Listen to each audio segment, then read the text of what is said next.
Up next, Authentically Detroit welcomes the founder of Be Well, Beautiful People, Demarra West, to discuss her story of overcoming trauma and building a supportive community for those who need it most. But first, this week's hot takes from Bridge Detroit.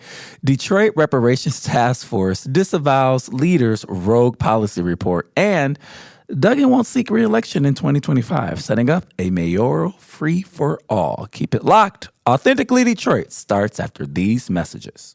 Founded in 2021, the Stoudemire is a membership-based community recreation and wellness center centrally located on the east side of Detroit. Membership in the Stoudemire is available on a sliding scale for up to $20 per year or 20 hours of volunteer time. The Stoudemire offers art, dance, and fitness classes, community meetings and events, resource fairs, pop-up events, the Neighborhood Tech Hub, and more. Members who are residents of the east side have access to exclusive services in the Wellness Network. Join today and live well, play well, be well. Visit ecndetroit.org. Hey, y'all, it's Orlando. We just want to let you know that the views and opinions expressed during this podcast episode are those of the co-hosts and guests and not their sponsoring institutions. Now, let's start the show.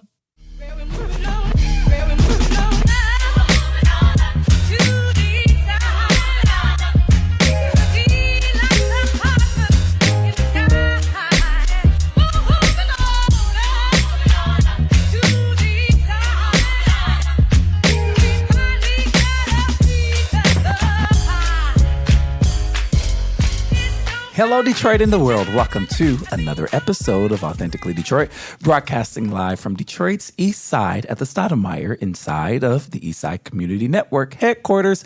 I'm Orlando Bailey. And I'm Donna Givens-Davidson. Thank you for listening in and supporting our efforts to build a platform of authentic voices for real people in the city of Detroit.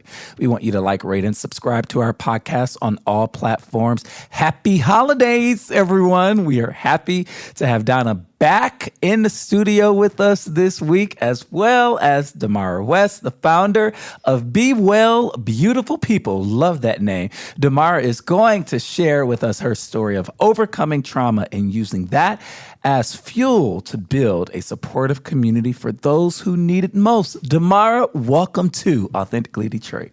Orlando, Donna, I am so delighted to be here with you. Thank you. Yeah, well, the timing is so good. Let me tell you, we're in holiday traumatized. season. Well, we're in holiday season. We're coming off the heels of an election, which at the very least tore people apart. Yes. And surprised many people. And I think the combination of some people feeling a sense of loss during these holidays or not living up to anything, me just being shocked that it's already almost Thanksgiving and it's still not that cold outside. I'm like, wait a minute, isn't it still September? The weather's throwing me off, No, but seriously, it's just a really strange moment for me. And I know not just me, but other people. So I look forward to our conversation. Yeah, I'm looking forward to it too. So we're really excited that you are here and that we have the opportunity to talk to you. Donna, how was your weekend? How's the day finding you? It's good. I finally, well, I was off last week on a so-called vacation, but I didn't take time off. And so today is the first day I took time off. It's one of those things Well, where... do it again. I'm going to. I'm off this week, but, and I'm not working this week. I decided that this week I'm not going to work. It's one of those things where you want to take vacation, but when you run your own nonprofit, when you're in charge, and I'm talking to two executive directors, you know what I mean. Sometimes when the buck stops, it stops with you, and it does not go on vacation, okay? So unfortunately, I had to come back out of vacation because the buck was on my desk. And so I did take a little bit of a break, and I stepped back, but I didn't get the full amount of rest that I really feel like I need. And so today is the first day, and actually on Saturday, I had Maverick, my grandson, over, and he is so awesome. We took him to, out to a little birthday party, and that was fun. He is so much fun right now. I wanted to do Friendsgiving with his parents, but I had my godchild all day. We were at the University of Michigan football game on Saturday. Oh, go Blue. It was a good game. Oh, yeah. They spanked Northwestern. Oh, my goodness. I know, right? That was so good to see. I have to be honest with you. So, listen, we need some good Shout out to Donovan Edwards. And Braylon was there. Braylon Edwards was there because they acknowledged him for being inducted into the Hall of Fame. And so he was there. He gave a little speech. They're like, "Oh, Braylon is here." It was really fun. Yeah. My godson was ready to go at halftime. though. He was like, when we got out to walk. How old is he? He's 8 years old. So let me tell you about it. I was outside all morning and afternoon long giving out turkey. So I was, it was cold on Saturday. Who are you giving them out with the church, Mountaintop Ministries International, my church. And so we're giving out turkeys. And I'm like, okay, I have to go get my godchild. And we have tickets to this game. And I'm like, I really, really don't want to go. I don't want to go to the game. And so maybe I can convince him to do something else. And so I got him in the car. I'm like, Chase, don't you want to do something else? I mean, we can do anything you want to do.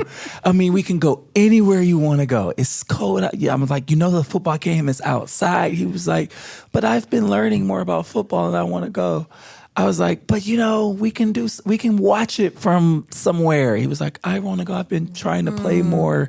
And so I'm like, all right, cool, we're going. So I drive to Ann Arbor. And he's paying attention to the GPS. The GPS says that we have like 10 minutes to get to the stadium, but we parked because, of course, we can't park super close to the stadium and not endure hellish traffic. And so he was like, I thought we have 10 more minutes to go. I said, oh, yeah, we're walking. We're going to walk. And so we get out and we start walking. And he said, out of his mouth, I kid you not, he said, 8 years old, I regret this. Well, listen, it depends on if you're there on time, depending on where you're coming from. It can be so much fun walking to the stadium. It was fun walking, but because you walk through, all of the enjoyment. Yeah, I know. For me. And next time you have 2 tickets and you don't want to use them at the big house, you have my number. I was trying to give them away, but I wanted to check with him I'm just first. joking. I'm messing with you. with you. I couldn't have gone this Saturday, but I do love being there. I went there for so many years. And, Braylon, of course, I knew him when he was a kid, when he was still playing for Michigan. And we I had the remember chance when to he chop got it up at drafted. Local 4. Right. He co-hosted alongside Tati and Mare at Local 4 one week, and I was there.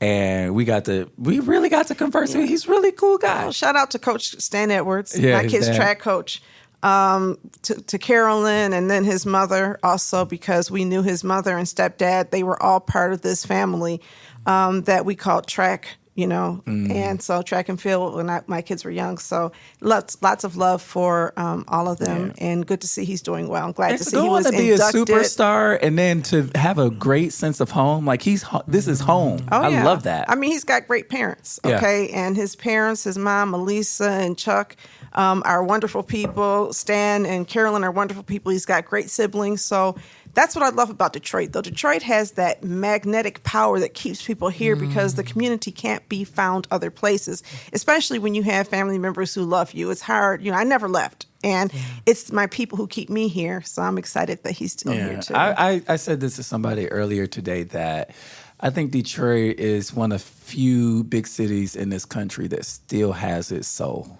Right? Like, I agree with that. There are so many cities I've gone to, big cities, that feel soulless to me. And Detroit is holding on to it, and I love that. Well, we got to fight for it, though. Oh, yeah. So let's make no mistake, because people are trying to denude us of our soul, but we're not going without a fight in Detroit. Yeah. Because it's long coming. All right. It's time for Hot Takes, where we run down some of the week's top headlines in the city of Detroit. For Hot Takes, Detroit Reparations Task Force disavows leader's rogue policy report.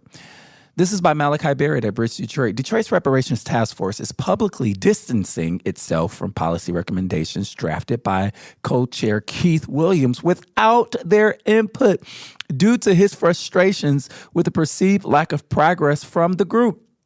Williams delivered a binder of documents outlining his proposals to City Council President Mary Sheffield this week and provided a copy to Bridge Detroit.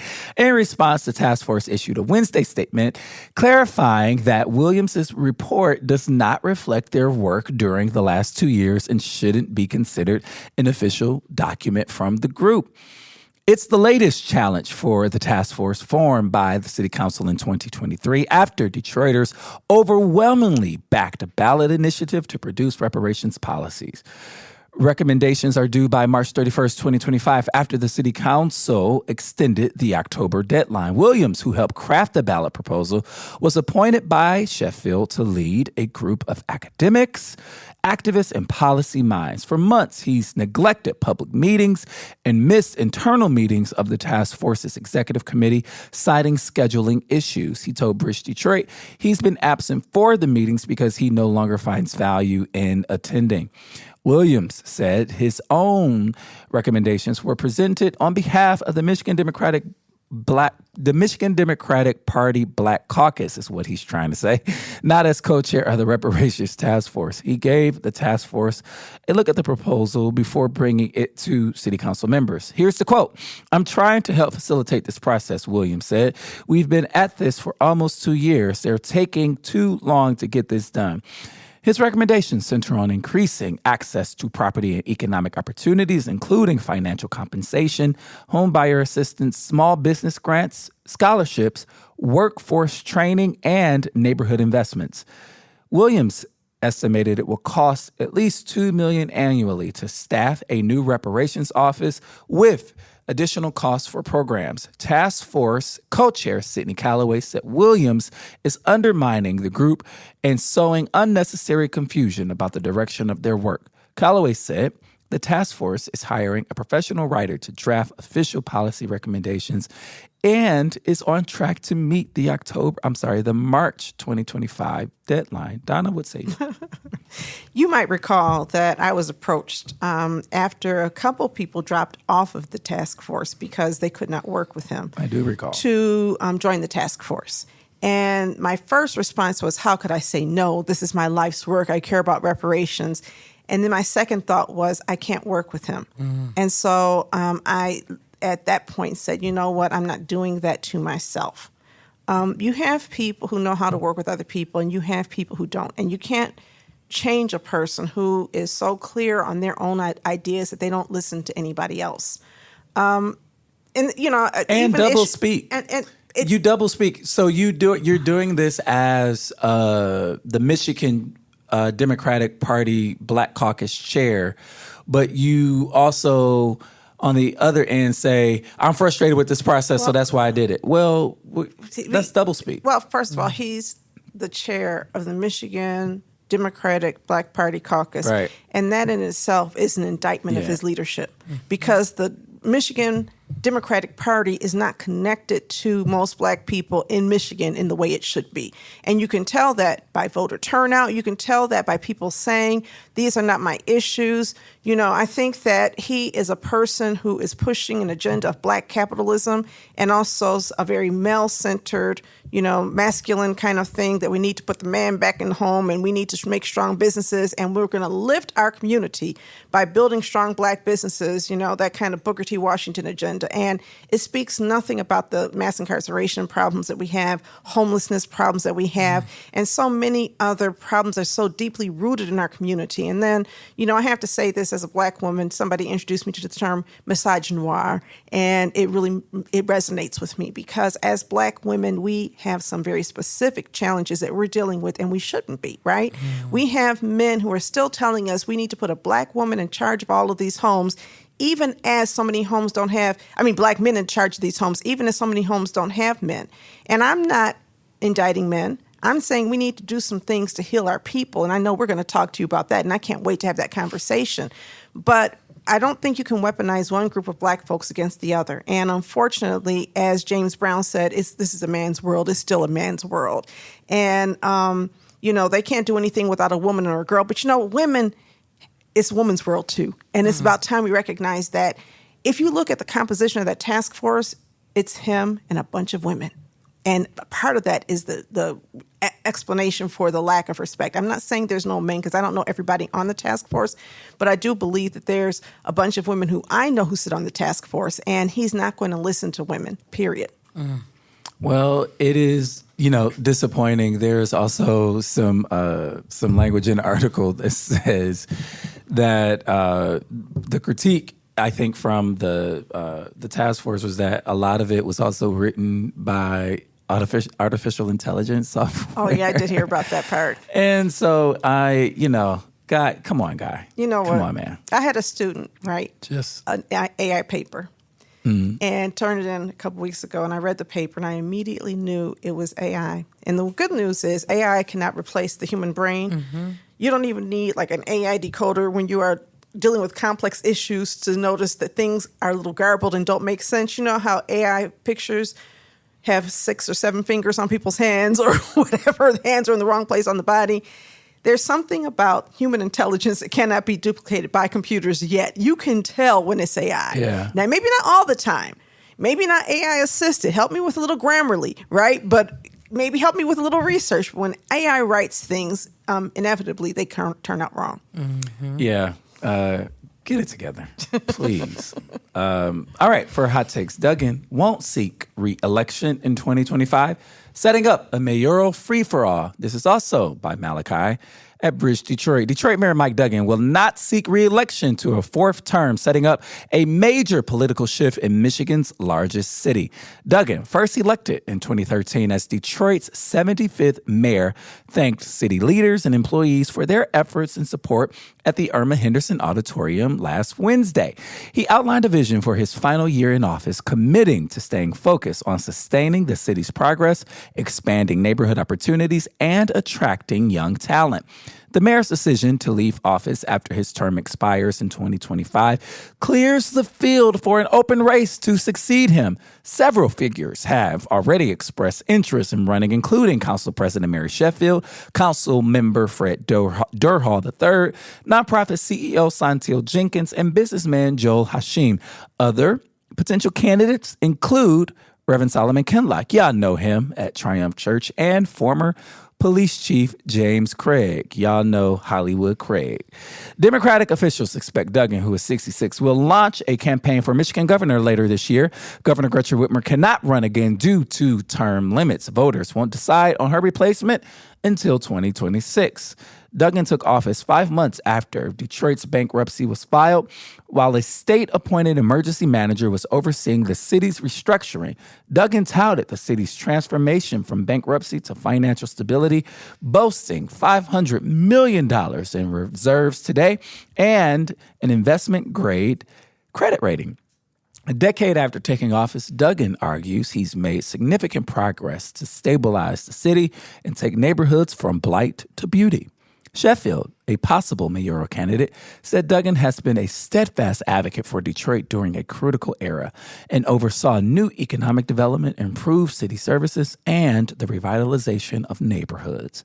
Durhall, a city council member exploring a run for mayor in 2025, said Duggan's plan to step aside after his term ends was probably one of the worst kept secrets in Detroit. This is on a new page. We'll see a continuation of our city's growth, maintaining what we have and ensuring we don't lose the momentum, Durhall said.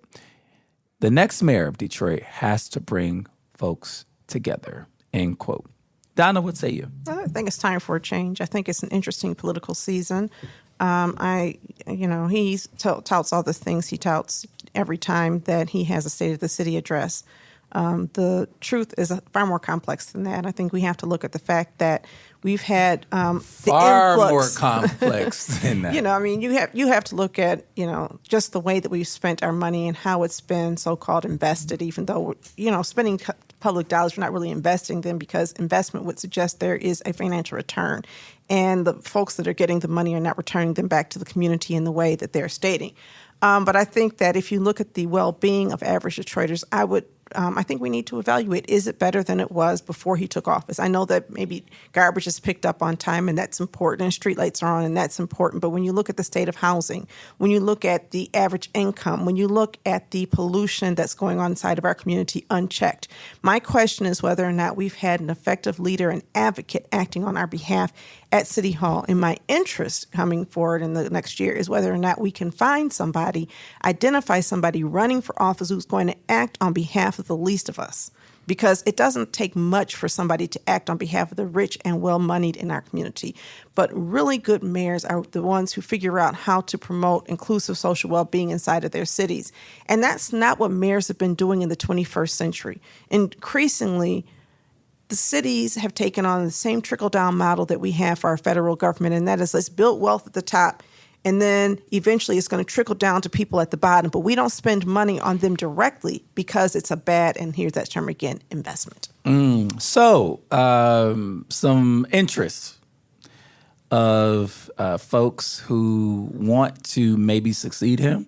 The names are Council President Mary Sheffield, Councilmember Fred Durhal, former Council President Santil Jenkins, and businessman Joe Hashim, and Solomon Kinlock, who's been in the ether. He hasn't said that he was running or exploring a run, and former Police Chief James Craig. What do you think of that very early pool of candidates? Well, one of them has actually reached out to me, so I'll say that. I will say that when I look at what their track records have been, I will say that there's one of those people who has a track record of standing up for Detroiters sometimes. Not all of the time when I want it, but when you look at the poverty package, when you look at inclusive housing, when you look at the efforts to address some of the issues around the people's bills, but also the property tax, it's been Mary Sheffield, not Fred Durhal, who's been at the forefront of that. In fact, Fred Durhal voted against some of these measures, and I remember that. Santil left public office the moment that the city declared bankruptcy. And to me, that's kind of abandoning ship when needed. And so she has not been here over the past decade fighting any of the good fights with the people on the ground. She may be a very intelligent woman and may be very passionate, but if you're not here in these streets, why should I trust you? Well, would she say differently? She's been running Thaw for the last several years. Absolutely. Yeah. And she's very good at running Thaw, I suppose. But that's not the same thing as being here during COVID when people were having their lives lost and figuring out a way for Thaw to weigh in on people's well-being. That's not the same thing as being here when you had protesters being arrested. That's not the same thing as being here to address homelessness or even speaking out at public meetings and saying, I'm concerned about this. My question is this: where is your voice? Because I run a nonprofit, but you don't have to ask where my voice is. And by the way, I'll never run for mayor, but I just want to be clear. Are you sure? Oh, absolutely. Okay. But what I'm saying is, just because you're running a nonprofit does not mean you don't have a voice. When you choose not to use your voice, bankruptcy was horrible. How many water shutoffs did we have? 80,000 water shutoffs in the first year? Like that. How many tax foreclosures have we had? Yeah, one out of every three third. homes? Well, where has Santil Jenkins been? Where has her voice been as people have been suffering in our community, other than doing the job that she's paid very well to do, and that is run Thaw. And I'm not mad at her for being paid very well, and I'm not mad at her at all. I just feel as though the question, what have you done for me lately, rings significant. And I think, one of the reasons why she's running, I honestly believe that there is a political calculation that Mary Sheffield is a threat to the power structure establishment. And I think that Santil Jenkins is a much more friendly person in those circles. So I did a little research into campaign contributions, and we'll talk about that in the future. And it's just a very interesting thing that I found. I'm going to keep tracking that. Yeah, and I think I encourage, if you listen to Authentically Detroit, reach out to everybody like us. Reach out to Orlando, reach out to me, reach out to Authentically Detroit, and make your voice heard on the record. I think it is up to each of these candidates to make their case, and it's still very early. And so I have friends asking or friends saying, I'm going to support this person. I'm like, it's so early. I mean, we need to, are you having, the necessary conversations? Are you carrying, a set of questions, like what's going on? I think that neutrality plays a role. I think a whole lot of people aren't neutral, first of all. I think a lot of people have weighed in. And I think that you run the risk when you're being overly neutral of not having influence over the candidate you want to support, whatever it is you're doing. Because trust and believe, corporate America has already figured out who they're going to put their money behind. They're already putting it there. They're already building some task force and working behind the scenes. It's not that early. In less than a year, we have elections for mayor and 9 city council seats. We don't have all the time in the world. Oh, yeah. So I'm not suggesting that people choose a side. I'm not trying to suggest that either. No, I know. And as a journalist, you can't choose a side, right? And I get that. I can. And what I'm saying is this. I'm putting my criteria out there. If you are fighting for the people, show me. If you show me, don't show me what you will do. Show me what you have done. That's what I'm saying. Yes, make the case. But make the case not based on future promises. I want you to make the case based on your current record, because the best indication of what somebody will do in the future is what they've done in the past. Here's what I'm also going to say, and I'm going to close this out. There is no perfect candidate for public office. Perfect people do not want to be mayor. No offense, but I mean, you have to have a certain level of political calculation and a That's why Donna doesn't willingness. want to be mayor. I'm not perfect at all. Perfect but what I people don't mean, want to be you mayor. know what, Orlando, that's not at all what I'm saying. What I'm I'm saying messing is with that you. people who are perfectly aligned with justice cannot be in these political positions No. because you have to make compromises. You have to do things that you otherwise would not do. I have the privilege of being able to act on my values most of the time because I don't have that role. When people have that role, we also have to understand that what we're getting is people who are willing to work a certain kind of way to make things happen. And that means that the people we vote for are not going to be necessarily always aligned with everything we believe in. And so we have to figure out which of these people, which of these problems, which of these omissions can I live with, and which of these issues that they're pushing are the most aligned with my thinking. And right now, I have a thought about that. Other people might get in the race, right? But right now, based on the people whose names have been mentioned, that my thought is there. All right, we are going to take a quick break, and we will be right back with Demarra West. Keep it locked.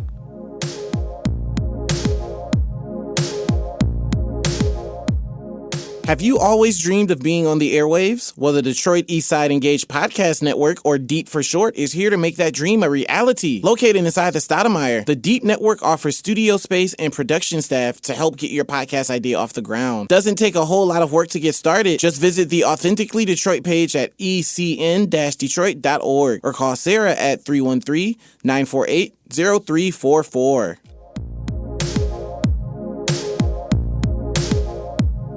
Welcome back to Authentically Detroit, everyone.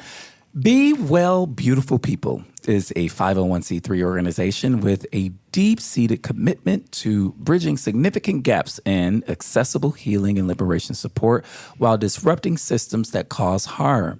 The organization was founded by Demarra West, a seasoned entrepreneur, therapist, and wellness professional with more than 2 decades of experience. Demarra has an incredibly inspiring story of overcoming trauma and building a supportive community dedicated to providing healing and liberation support to those who need it most within Wayne County and beyond. Be Well, Beautiful People envisions a world where all of us are well, no matter where we came from or where we started in life.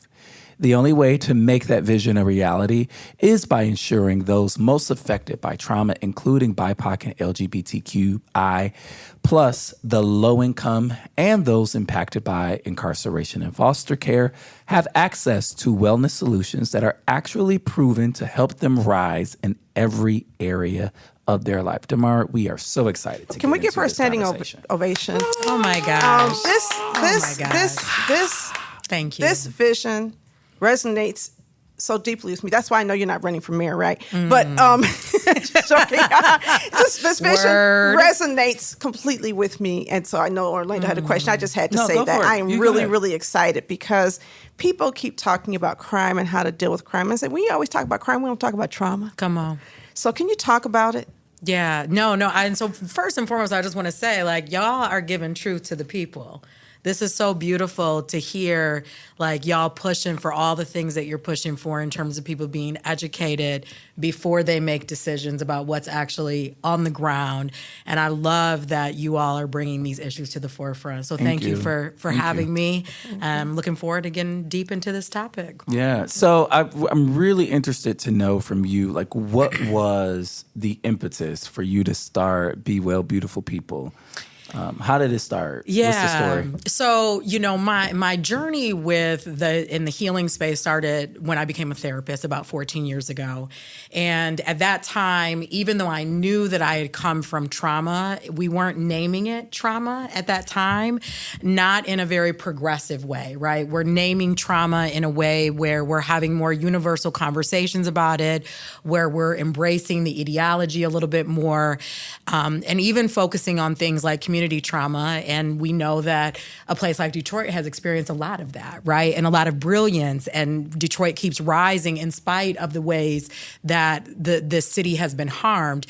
And so as I matriculated through my work as a therapist, I found myself being drawn to the holistic healing space. And it was actually through holistic healing modalities that I realized that Me Too, and that's actually the title of my book, Me Too, A Therapist's Journey to Heal, Find Liberation, and Joy, joy, because I realized that although I knew I had the knowledge, right, I could help other people that had experienced many things that I had experienced with that, but I was carrying a lot of my own trauma, and there were remnants of how that trauma was manifesting. And so things like being overweight. Now, we can't always say that being overweight is connected to trauma, but a lot of times if someone has sexual trauma, for example, they can be overweight because it's a way for them to keep themselves protected. It's a way so that no one really pays too much attention to them, right? So we can become hyperactive, underactive as a result of having traumatic experiences in our lives.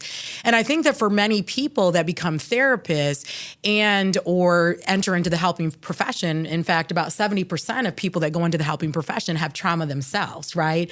But a lot of times, even though we're told as practitioners, you need to work on yourself, no one really knows what that looks like. No one really has a blueprint. And I believe that most people believe, particularly if you come from poverty like I did, when you have poverty coupled with trauma, you're really focused on getting out of poverty, right? So my only focus was really about getting my education so that I could have enough means.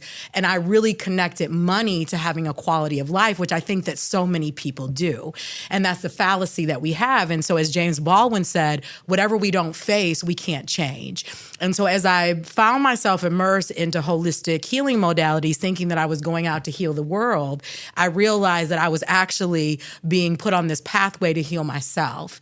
And so I spent about 5 years doing a lot of energy work and meditation and spending time in nature and really getting to know myself in profound ways and, getting to the dark before oftentimes we can get to the light. And so there's so much more that I can say about that.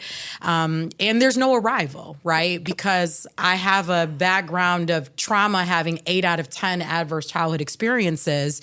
And if we're talking about the expanded version, I have 13 out of 15. Where we're thinking about things like witnessing community violence, oppression that comes along with a racialized identity, being bullied. These are all things that are connected to trauma as well. Can I, right now, we're in a particular space for women, right? Black women, we're in our own little thing, right? And I think it's on so many levels, right? So you have the reproductive health issues. Yes. And the fact that Black women are dying because we cannot get adequate health care anyway. We know that we're more likely to die from maternal after giving birth. And we know that, Black women are more vulnerable to doctors not listening to us, that kind of thing. Mm-hmm. And then you hear about this. Michelle Obama spoke so eloquently about this during the campaign. And so that's one level of trauma, right? Yes. Another level is now we have a president who is a sexual assaulter. We know who he is. And just about everybody he has appointed has some level of abuse of women somewhere in there. And it just looks like women don't matter. Mm. And then to add to it, I'm going to add a trigger for me was when that big fight happened with Mike Tyson. Mm-hmm. All I could think about was my trauma related to sexual violence when that triggered me emotionally. And other women I know had that same trigger. And so we think we've worked our way through trauma, therapy and everything. And then all of these things happen and it feels like you never really work your way out of trauma. You just learn how to manage it better. And it gets triggered. Is that true? Yeah. And also, can you talk about the what's happening with women right now, especially Black women in this traumatic moment? Absolutely. I mean, you're right. I think that oftentimes people think that they arrive in healing, but healing is something that we continue to cultivate. And what we don't know is how life is going to trigger us.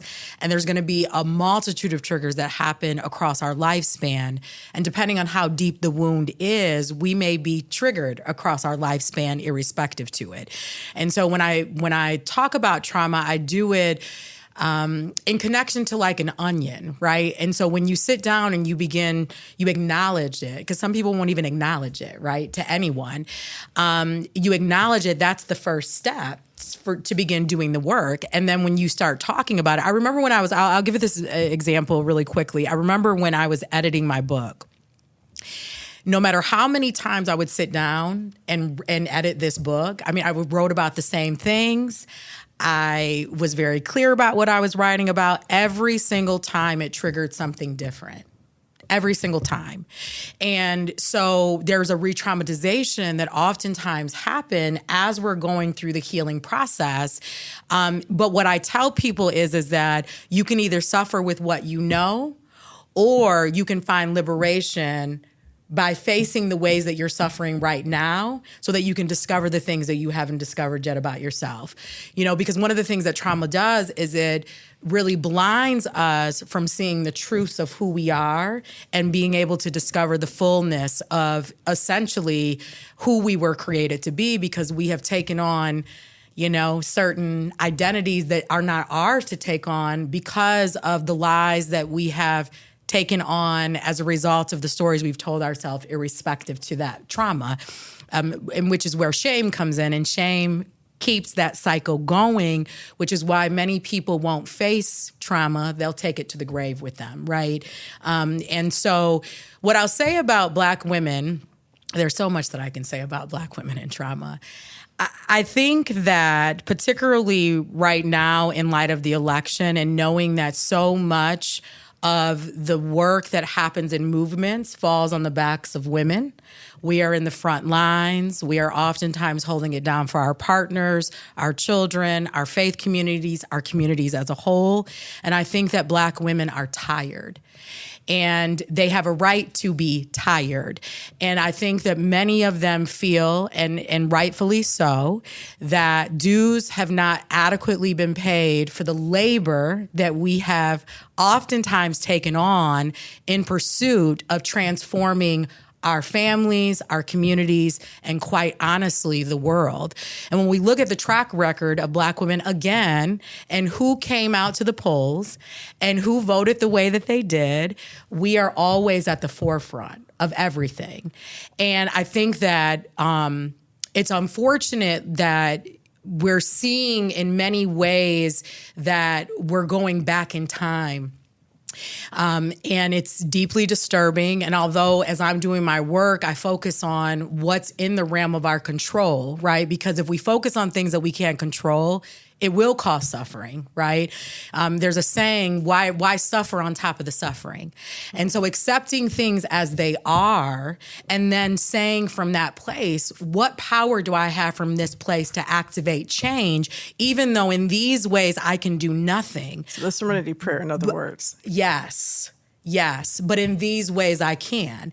Because something like, the political climate that we're in now, how do people feel? Many people feel apathy. Many people feel powerless. But the fight is really just beginning in many ways. I mean, and when I say just beginning, I'm talking about irrespective to where we are right now. I think how a lot of Black women felt, and I could be wrong about this, I'll just speak for myself. We watched Kamala Harris being attacked in many ways. And some of them are fair, right? If I don't like your policies, that's fair, right? But this is the least qualified person to ever run for office, or Trump versus the Tramp. And these are coming from Black men or other women. And it feels like, well, who's defending us? I mean, because even though she's not me, and I have my own policy disagreements with her, she's a Black woman out there, and most of us felt, I think many of us felt like the reason she was subject to the kind of attack she was is because she was a Black woman. And contrast that with Barack Obama. When people attacked him, the community came together to support him. Instead, I think we felt an absence of Black men being verbally in support in many instances. And I'm not going to discount the fact that she got many votes, but there were some really high-profile dudes who were out there agreeing with some really horrendous takes on her personhood. And that felt personal to some of us. 100%. And I have been a part of a lot of the Black women win calls. And the number of people that have come out in droves in support, right, of Kamala Harris. And I think that, as you talked about, something like this helps to illuminate the realities around gender bias that still exists in this country, right? And so this whole idea that we're in this together, a lot of times we don't even see glaring things until we're in the fire. We've been in the fire. And so what's beautiful about this is that if we choose to, we have an opportunity to create greater solidarity between Black men and Black women, because in part what's been illuminated, but it's going to take Black men, right, really speaking up and acknowledging the ways in which that things are divisive right now for healing to occur so that we're not working in opposition with one another. Because Black women, if you talk to any Black woman, she will say she's fighting for the people. Right. But I'm curious, if you talk to, many of these Black men that have come on and said really horrific things, who are they fighting for? Right. And this whole question around, when we think about the women's movement, white women were not fighting for women. They were fighting for white women. Right. As long as they had rights, right, then everything would be fine. And I think that we've got to ask ourselves, in what ways, as a result of our own oppression, in what ways are we now acting as the oppressor? Mm-hmm. On that note, we're going to take the last break of the show. We will be right back with more from Demarra West. Founded in 2021, the Stoudemire is a membership-based community recreation and wellness center centrally located on the east side of Detroit. Membership in the Stoudemire is available on a sliding scale for up to $20 per year or 20 hours of volunteer time. The Stoudemire offers art, dance, and fitness classes, community meetings and events, resource fairs, pop-up events, the neighborhood tech hub, and more. Members who are residents of the east side have access to exclusive services in the Wellness Network. Join today and live well, play well, be well. Visit ecndetroit.org.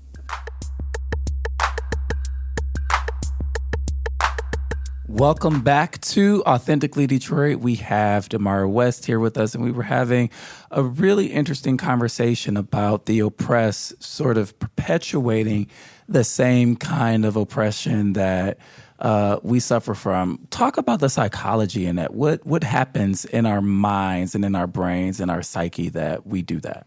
Yeah, that's a really great question. I think that whatever it is that we don't heal from because we have felt powerless, oftentimes we will exert power over people that we perceive as having less power than we have, right?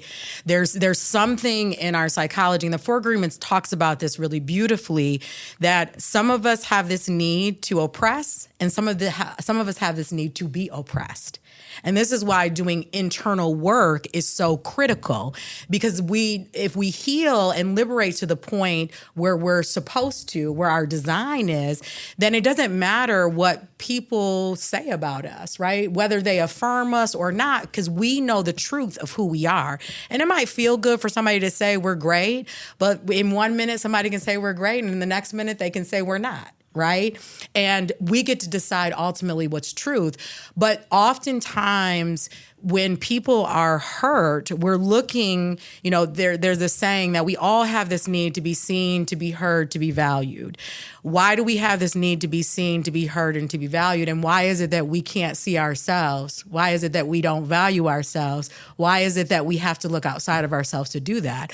Well, a lot of times we have to look outside of ourselves to do that is because when a child is being raised and they're not getting a positive sense of self from their environment, where do we get it?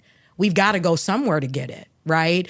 Higher learning, I think, is a great depiction of this, where we're going, people will go anywhere and go to great limits to be accepted by people, right?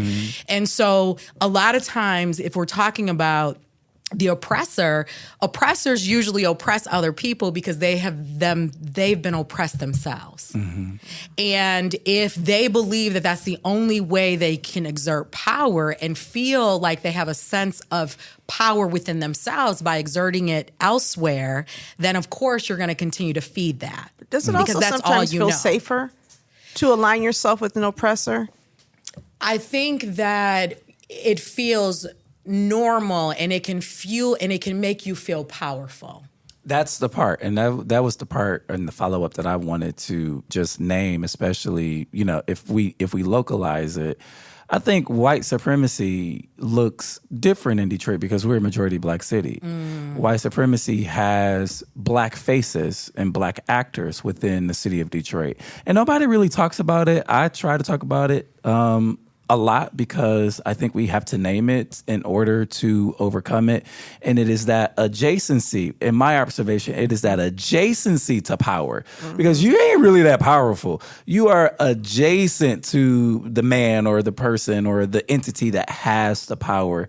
But yet we see the same kind of oppression inflicted on the least of us by Black elites in this city and in other cities. And so I think the psychology that you explain, it makes sense. How do we fix it?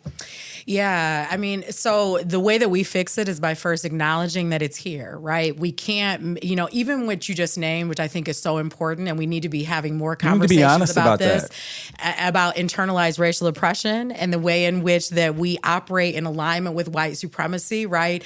Because we perceive power in proximity to whiteness. Yes. Right? Yes. Versus that power is something that comes from within and it comes from the collective.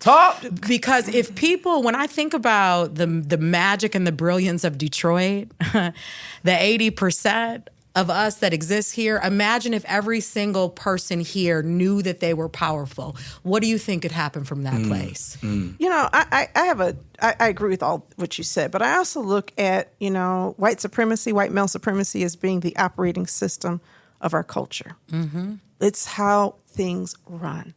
All of our institutions, everything is rooted in that. And you have to start unlearning some of that stuff. Having been raised in this culture that you're talking about, the Black elites, right? Where do you go to school? That makes you better than other people, right? Where you live makes you better than other people. Your parents' profession makes you better than other people. Those are learned beliefs and behaviors. And even if you are not, and you talked about this earlier, even if you're not there, you're thinking, I'm going to be there and I'm going to be all right because that's going to make me into the right kind of person, right? I'm going to go to college and I'm going to get my degrees and then I'll be this right kind of person. I think we have to understand the extent to which we have been conditioned to believe these false narratives around what's right. And also to understand that these things don't really make people happy, right? Because you are dealing with a lot of people who have pursued all of this and believe all of these things and don't understand why they're unhappy. Can you talk a little bit about because you talk about it, but I'm interested in this concept of finding yourself inside of all of that, and what does that mean about unlearning some other things that were the false self? Maybe that's the question. Yeah, that's such a powerful question. I mean, I think first and foremost that we have to understand that we're worthy because we're here on this planet. Right. And any time that we're externalizing our worth, whether it's in alignment with white supremacy or in alignment with our family's ideas of who we should be or in alignment with society's ideas of who we should be, then we're giving our power away every single time. So it's one thing to be in pursuit of education because your education is connected to the bigger picture of the vision that you have for your life and the impact that you're supposed to make in the world. But I think if we're talking about our design, our human design is to be creative, is to be precocious, it's to be connected, it's to be loving. Especially Black folk. But I always ask myself, when you look at things like that, we're descended from people who had no education. Mm-hmm. Many people could not read. And a lot of them were great, amazing, brilliant, creative people that we would not even see as being that because they didn't go to this university or they didn't go to this high school. And so I think my question is, are we better than our ancestors or do we just have more privilege?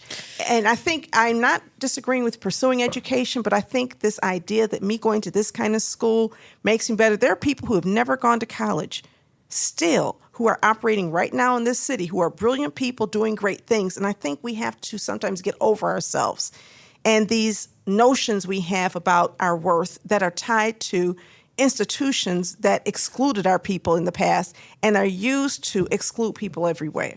Yeah, and actually, I love what you're saying because I'm saying exactly the same thing, right? I think that part of the way we undo is understanding that we are interconnected with everyone. I'm not separate from anyone, regardless of the money I have, the education I have, where I live, the car I drive. The question really is about, do we know who we are?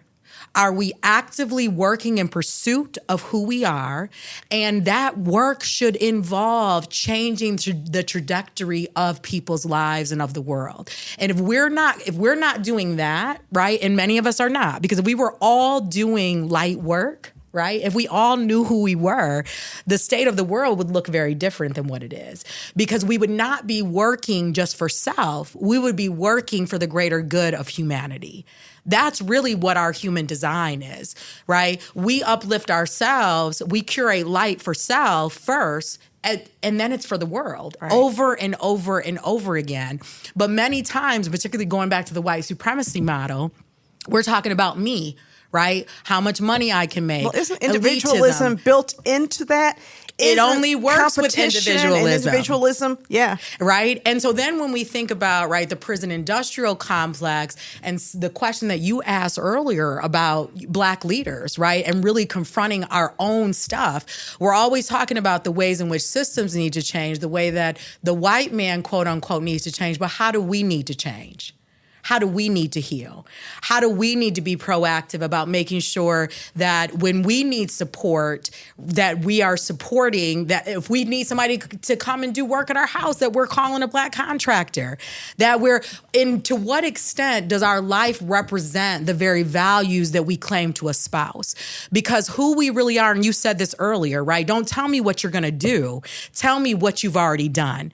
Because that tells me who you are. Now, I know that like life can happen in something devastating, right? That can happen in a near-death experience. And so maybe you were not a great person and you had a near-death experience and now you're like the greatest person ever. And you understand because you had this close breeze with death that you have to go out and do all of this work now, right? But most people are who they are in this moment. And unless something happens to unlearn that shakes our world, then we're going to be who we are, right? Until we decide that we want to do something different. Yes. And so I always believe that we need to be talking about systems changing, but let's not talk about systems changing without understanding that individuals have to heal, because systems can change, but if individuals aren't ready to take advantage of the systemic changes, then all we've got is systemic changes. So the first system you have to change is your thinking system or something like that. It's got to start inside and then resonate outwards. When you look at Detroit, mm-hmm. I think Orlando's alluded to this. When you look at Detroit, do you see what kind of trauma do you see we need to resolve in our community as a community in order to move forward in the way that you're recommending? Yeah, so one of the main things that I see in Detroit, and let me just say, like, I think Detroit is a magical place in many, many ways. Me too. And I think it's a very unique microcosm. There's nowhere else in this country, in the world, like Detroit. I believe that to my core. Yes. And there is deep apathy here. I believe there are many people, and you've got, of course, tons of people who are doing very creative things, doing impactful work in the world, many, many people. But if we're talking about the masses, I think the masses of people here, because of the community trauma that they've endured, there is deep apathy and an acceptance that this is just the way things are. Mm-hmm. And as long as we believe that things are just the way they are, then we will never see our own power and we will never move through the world different. We're always going to move in tandem with how we see the world and how we see ourselves. We can't go beyond that. Mm-hmm. It's impossible to, right? So the lack of hope, right? And when apathy is present, hope is not present. Mm-hmm. Right? So people are just accepting whatever is doled out to them as if that's all there's ever going to be. Well, if we believe that that's all there's ever going to be, then we can't actually position ourselves to fight for change. So we have to restore hope in our community. Is that what I'm hearing you say? 100%. And we have to help people to understand that what they've endured is categorized as trauma. Mm-hmm. And we have to provide pathways for people to enter into healing in a way that is their language, that's culturally appropriate, that's meeting them where they are. Because, someone once said that language is one of the most inequitable things that exists, right? Because if I can't see myself reflected in it, if you can't articulate it in a way where I say... articulation and your written word, all of it. Everything. All of it. One of the things that I'm hearing that brings up something else for me is, okay, we tackle the lack of interest. We tackle the apathy. We get folks healed and we get folks interested and engaged again. How is that sustainable when there is still a systemic force that contributes to the lack of change, material change in the lives of people, in the aesthetic in the lives of their neighborhoods, right? Mm-hmm. I think people have great reason to be apathetic in this city, especially depending upon where you live. And so if we get them hopeful, if we get them healed, how do we sustain that if the material change is lagging? Yeah, that's a great question. I think that the way we do that is what happens typically is that as people begin to face themselves and as they heal, then they get to see the ways in which they're being called to heal the world.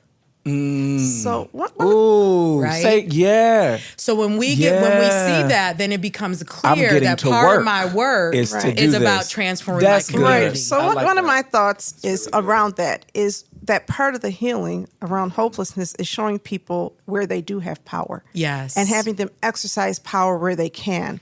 So even if the city's not fixing up my block, if I fix up this lot next to me, that gives me the sense that I have power to make that some change, like I'm going back to your change, what you can piece. Mm-hmm. And when people figure out what they can change and they start changing that, do you think that that is part of the healing that is necessary in the city? I do, and I don't think that any amount of systemic change can get people there. I want to say that again.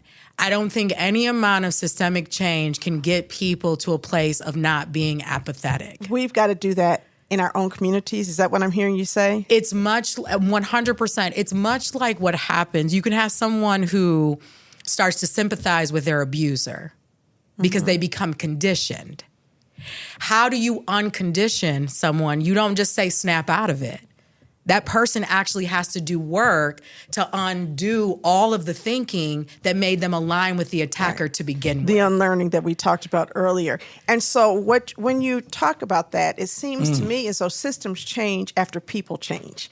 Yes. That people change and people demand systems change. And also, if I'm hearing you correctly, that when the systems change, people maintain these change systems because they've changed. Is that what you're hearing? But also what you said is when you are healed, you recognize the calling within yourself to become an actor for change. Right. 100%. That was so right? good. Because if you think about it, many people that come from environments where they've been harmed by the environment, one of two things will happen.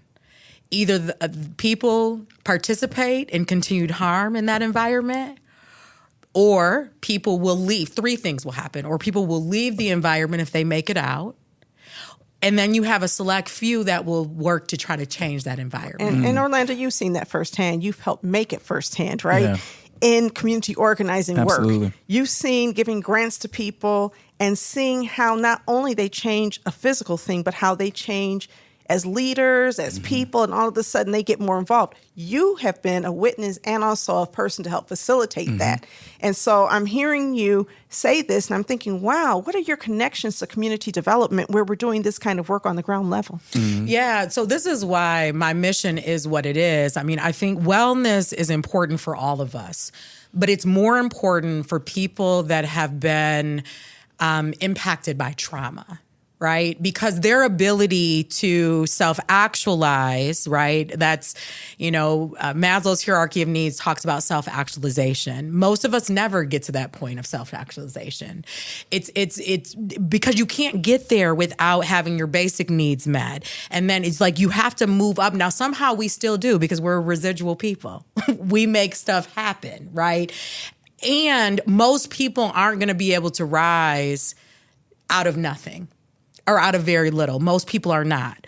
And not rise to the point to where they see themselves connected to community. So then back to your question around community development, if we're talking about sustainable community development, it has to be something that is built from the inside out. No person can come as an outsider of Detroit unless they're moving into a community, they're immersing themselves deeply in community, and unless you to are the leadership in that community. So you know what? I'm just feeling like I just formed a new partner on this show. Hey. Everything you're saying, because everything you're saying resonates so deeply, not only with me on a person, but us organizationally. We're in our 40th year, and this has been the system that we've been operating on at some level. This is wonderful to hear you say it. I'm so glad. And in connection with this, we've got to, this stuff is not rocket science, as y'all know. If we want to change communities, we have to talk to the people. And the people have to play a part in changing the community. Because if the people don't play a part in it, they're not going to own it. This is where you go into a neighborhood and let's say you see garbage everywhere. We can go from seeing garbage everywhere to the next year, you see no garbage anywhere. Why? Because you have neighbors who own this neighborhood. It's mine. And I have great pride in this place. People don't just wake up with pride in a place, right? You have pride in a place because that's been cultivated over time. You've been socialized to have pride. But if that's never been a part of your trajectory, if every time you leave your house, there's nothing beautiful in your mind that you're looking at, if you feel the world is against you, what do you do from that place? Mm-hmm. Where do you go from that place? And the last thing I'll say, I think also we oftentimes talk about people have to stay in community. We do want people to stay in community. We do want people from Detroit to stay in Detroit and to build Detroit. But let's say they leave. Part of what we need to be promoting is that when you leave, you are pouring back into this place. No matter where you go, that we want people to feel so connected to their city, to this great city of Detroit, that if they decide to move on for whatever reason, they never really move on in terms of their impact. Yeah. But a lot of times we're not even talking about economic development in that way. All we're focusing on is the fact that people need to stay or the fact that people left. And I think we've got to expand the conversation around how we really, really help to support investment regardless if people stay in a place or not. I mean, in a great world, people can leave and come back and do other things, right? I teach online, and I have a student at Columbia University whose mother grew up in Detroit. Mm-hmm. He's never been to Detroit. And I thought, what had to have happened for him to never set foot in Detroit? She went to Cass Tech, graduated. I'm sure she was successful. He seems like he came from a successful family, but she never came to Detroit. And so he was curious about Detroit because he couldn't learn about it from his mother.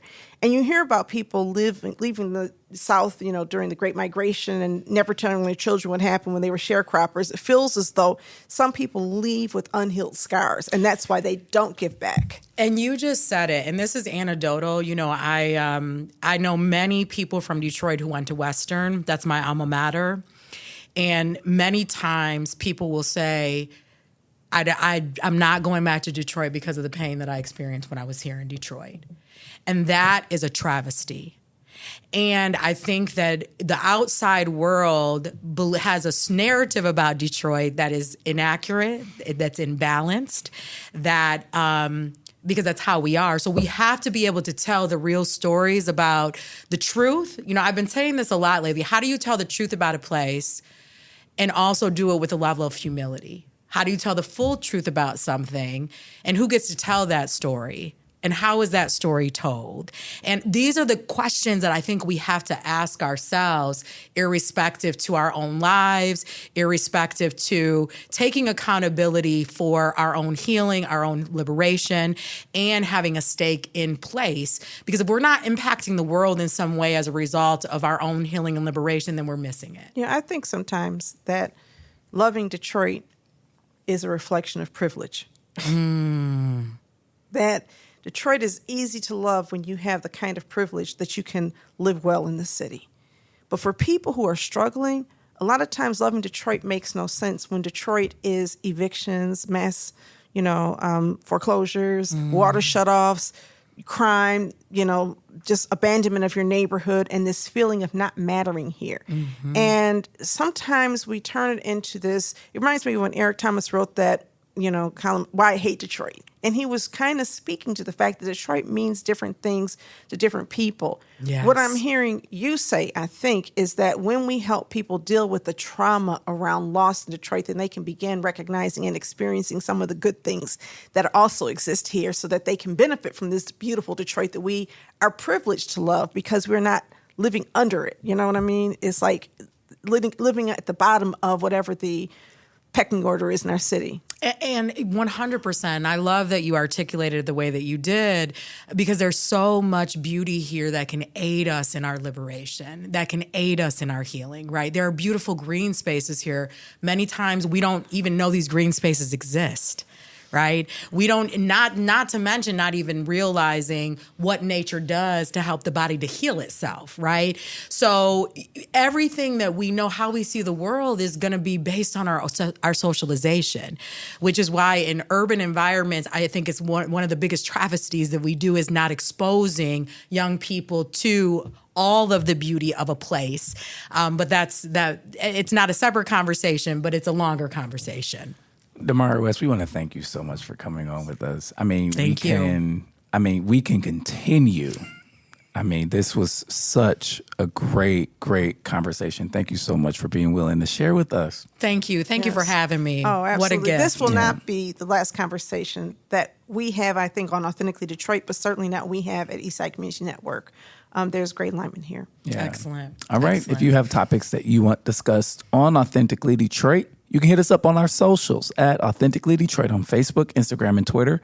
Or you can email us at authenticallydetroit@gmail.com. All right, it's time for shout-outs. Donna, let's start with you. You have any shout-outs? I do. I want to shout out everybody who came to our kickoff dinner for the Black Detroit Democracy Project, where we brought a number of community leaders together to talk about how we're going to build a stronger democracy among Black people. It's everything you talked about. It's building hope. It's listening to people. It's helping getting people re-engaged in our government and understanding you have the power to really decide what's happening here. People speak of voter apathy as though that is something that happens when people don't vote.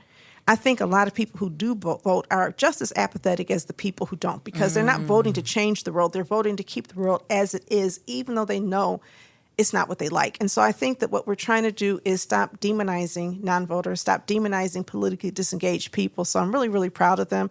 And I do also want to put on a plug. I don't know if we were planning on doing this for our book club on Monday, but Jessica Karen Moore is going to be here for a book club to talk about We Want Our Bodies Back, which is her book of poetry. That's the name of it, right?